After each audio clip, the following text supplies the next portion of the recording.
Bro ఇప్పుడు senior హీరోల్లో చూసుకుంటే మనకు బాలకృష్ణ గారు అండ్ మెగాస్టార్ చిరంజీవి గారు ప్రజెంట్ అయితే మంచి మంచి సినిమాలు చేస్తున్నారు ఓకే. బట్ ఇప్పుడు సోషల్ మీడియాలో ఫ్యాన్స్ మధ్య వార్ ఎట్లా అంటే విశ్వంబర మీద అఖండ 2 ఆధిపత్యం కనిపిస్తుంది అనే విధంగా మాట్లాడుకుంటున్నారు. సో దానికి కూడా ఖచ్చితంగా రీజన్ ఉంది, కూడా నిజమే అనుకోవచ్చు. మీరేం చెప్తారు?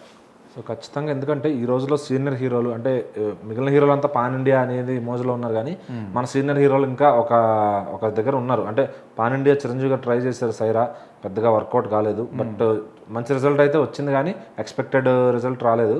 సో సైరాతో టెస్ట్ చేశారు, తప్పు కాదు కదా, చేశారు. సో మళ్ళీ ఇంకొకరు మంచి సినిమా ఉన్నప్పుడు ఖచ్చితంగా పాన్ ఇండియాకి తీసుకెళ్తారు. సో మరి అఖండాన్ని కూడా ఇప్పుడు పాన్ ఇండియా తీసుకెళ్లే ప్రయత్నం చేస్తున్నారు, అఖండ 2ని. ఎందుకంటే అది ఈ మధ్యన దేవుడి సినిమాలు అక్కడ హిందీ ఆడియన్స్ చూస్తున్నారు మన కంటెంట్స్ కాబట్టి, దాంతో ప్రయత్నం చేస్తున్నారు అనమాట. అయితే చిరంజీవి గారు కంబ్యాక్ తర్వాత 6 సినిమాలు చేశారు. సైరా నరసింహారెడ్డి, ఖైదీ నెంబర్ 150, బోలాశంకర్, మన గాడ్ ఫాదర్, వాల్తేరు వీరయ్య ఇట్లా చేశారనమాట. సో ఈ సినిమాలన్నింటిలో 2 సక్సెస్లు వచ్చాయి, ఖైదీ నెంబర్ 150, వాల్తేరు వీరయ్య. మిగిలిన అంత పేరు కొద్దిగా తగ్గినాయి, కానీ ఎక్కడో ఏదో చిన్న చిన్న తేడాలు, అంటే ఆయన స్క్రిప్ట్లో కొంచెం లోపాలు ఉంటున్నాయి. ఒకప్పుడు చిరంజీవి గారి సినిమా బాక్స్ ఆఫీస్ అంటే ఎగబడి వెళ్ళేవాళ్ళు మాస్ ఆడియన్స్ అంతా. సో ఇప్పుడు అలా వెళ్ళే పరిస్థితి లేదు. చిరంజీవి గారు అయినా సరే కంటెంట్తో వస్తేనే చూస్తామంటున్నారు జనాలు. సో మరి చిరంజీవి గారి సినిమా వస్తే మొదటి రోజు బాగుంటుంది, థియేటర్లో అంతా కూడా కలకల్లాడితే.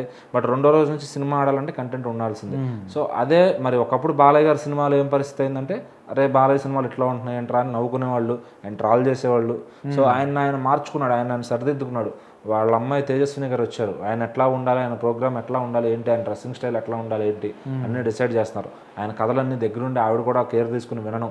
సో అంత క్లియర్గా తండ్రికి అంత విలువిస్తూ ఆవిడ అంత సపోర్ట్ ఇస్తున్నారు అనమాట. సో ఖచ్చితంగా అప్పటి నుంచి కూడా ఆయన మొత్తం దిశ అంతా మార్చేసారన్నట్టు అయిపోయింది. సో అంటే ఆయనకు ఉంది, టాలెంట్ ఉంది, అన్నీ ఉంది, యాక్టింగ్లో రాణిస్తారు. కానీ ఏంటంటే ఒక బ్యాడ్ ఫేస్ చూశారు జనం, ఫ్యాన్స్ అంతా కూడా. లాక్డౌన్ తర్వాత మొత్తం బొమ్మ రివర్స్ అయిపోయింది అనమాట.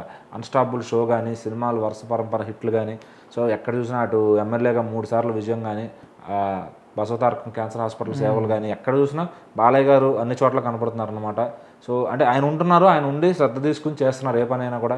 ఇంత ఎనర్జీ ఎక్కడి నుంచి వస్తుందని కూడా చాలామంది అనుకుంటున్నారు ఆయనకి. సో అట్లా మంచి పేరు తెచ్చుకుంటూ, ఒకప్పుడు జై బాలయ్య అంటే ట్రాల్ అయ్యేది, కానీ ఈ రోజుల్లో జై బాలయ్య అనేది ఒక నినాదం అయిపోయింది. సో చాలామంది అది ఎక్కడికి వెళ్ళినా, ఏ ప్లేస్కి వెళ్ళినా వాడుతున్నారు అనమాట. సో ఆయన చెప్పినట్టుగా పబ్బుల్లో కూడా మూసేసేటప్పుడు వెళ్తే ప్రతి లాస్ట్ మినిట్ జై బాలయ్య అనుకున్న బయటకు వెళ్తారు అందరు కూడా. సో అంత క్రేజ్ ఏర్పడింది అనమాట. ఒకప్పుడు అదే క్రేజ్ జై చిరంజీవి అనేవాళ్ళు. సో క్రమక్రమేణా అది ఎందుకో తగ్గింది. సో ఏంటంటే బేసిక్గా సినిమాలపైన ల్యాక్ ఆఫ్ కాన్సన్ట్రేషన్ అని నేను అనుకుంటున్నాను. సో చిరంజీవి గారికి చెప్పేంత పెద్ద వాళ్ళం కాదు ఏంటంటే, బట్ ఎక్కడో ఆయన కూడా కొద్దిగా ఆలోచించాలి, ట్రెండ్కి తగ్గట్టుగా ఆలోచించాలి. ఇంకా ఆయన ఏదో మన డైరెక్టర్లు భజన చేస్తున్నారు కదా, వాళ్ళకి ఒక అవకాశం ఇద్దాం అని కాకుండా, ఎవడు ట్రెండ్లో ఉన్నాడు, ఎవడు ఏంటి. ఇప్పుడు అనిల్ రావుపూడి గారిని తీసుకున్నారు, ఆ సినిమా ఇంకా అనౌన్స్మెంట్ దగ్గర నుంచే బజ్ అనేది వచ్చిందనమాట సినిమాకి. అయితే విశ్వంబర ఉంది, ఎప్పటి నుంచో వస్తుంది, ఎప్పటి నుంచో షూట్ చేస్తున్నారు, కానీ దానిపైన ఏమాత్రం ఇంట్రెస్ట్ క్రియేట్ అవ్వట్లేదు. టీజర్లో కూడా VFX కంప్లైంట్ వచ్చింది. సో విశ్వంబరాకి ఏదో నెగిటివ్ వైబ్స్ వస్తున్నాయి అనమాట. సో సినిమా వస్తే ఆడుద్దా లేదా అనే టెన్షన్లో ఫ్యాన్స్ కూడా ఉన్నారనమాట. సో బట్ చిరు అనిల్ రావుపూడి సినిమాకి అట్లా లేదు. సో ఇక్కడ బాలయ్య గారిది కూడా అంతే, వరుస ఫామ్లో ఉన్నారు. అక్కడ టీజర్ కూడా కుమ్మేసింది, ఆల్రెడీ బయర్లు సినిమాకి థియేటర్కి బిజినెస్ చేస్తున్నారు అనమాట. సో మళ్ళీ చిరంజీవి గారు ఆయన టాప్ ఫామ్ ఎప్పుడు కంటిన్యూ చేస్తారని చెప్పి ఫ్యాన్స్ అంతా ఎంతగానో ఎదురు చూస్తున్నారు. మరి విశ్వంబర ఎలా ఉండబోతుంది, సినిమాలో పాటలు ఇంకా ఉన్నాయి. మరి త్రిష గారు చిరంజీవి గారు కాంబినేషన్ ఆల్రెడీ మనం స్టాలిన్ చూసాం అనమాట. సో మళ్ళీ ఈ సినిమాలో ఒక మంచి మ్యాజిక్ జరుగుద్ది ఆ కాంబినేషన్తో. అట్లనే డైరెక్టర్ వశిష్ఠ గారి మీద కూడా నమ్మకాలు ఉన్నాయి, ఎందుకంటే ఆయన ఏమి కొత్త సినిమా కాదు, బింబిసారా లాంటి ఒక బ్లాక్ బస్టర్ ఇచ్చారు. అంటే కళ్యాణ్ రామ్కి ఒక బ్లాక్ బస్టర్ ఇచ్చాడంటే ఖచ్చితంగా ఈయనకి ఎట్లా ఇస్తారు చిరంజీవి గారిని దృష్టిలో పెట్టుకుని అనే ఒక హోప్తో అయితే ఉన్నారనమాట. బట్ ల్యాక్ ఆఫ్ ప్రమోషన్స్, ఆ సినిమా మీద ఎక్కడ హైప్ క్రియేట్ చేయలేకపోతున్నారు ప్రొడ్యూసర్స్, యూవీ క్రియేషన్స్ వాళ్ళు. సో మరి అది ఒక్కటే లోపం అవుతుందా, లేకపోతే చిరంజీవి గారు ఇంట్రెస్ట్ పెట్టట్లేదా, ఏం జరుగుతుందో ఎవరికి అర్థం కావట్లా. బట్ ఆ సినిమా మీద ఫ్యాన్సే లైట్గా ఆశ ఎదుర్కొనే పరిస్థితి వచ్చింది. బట్ నెక్స్ట్ చిరు అనిల్ రావుపూడి సినిమాకి మాత్రం అలా ఉండదండి. ఖచ్చితంగా చిరంజీవి గారు 100% ఆయన బౌన్స్ బ్యాక్ అవుతారు. ఆయన వింటేజ్ బాస్ను మనం చూడబోతున్నాం ఆ సినిమాతో.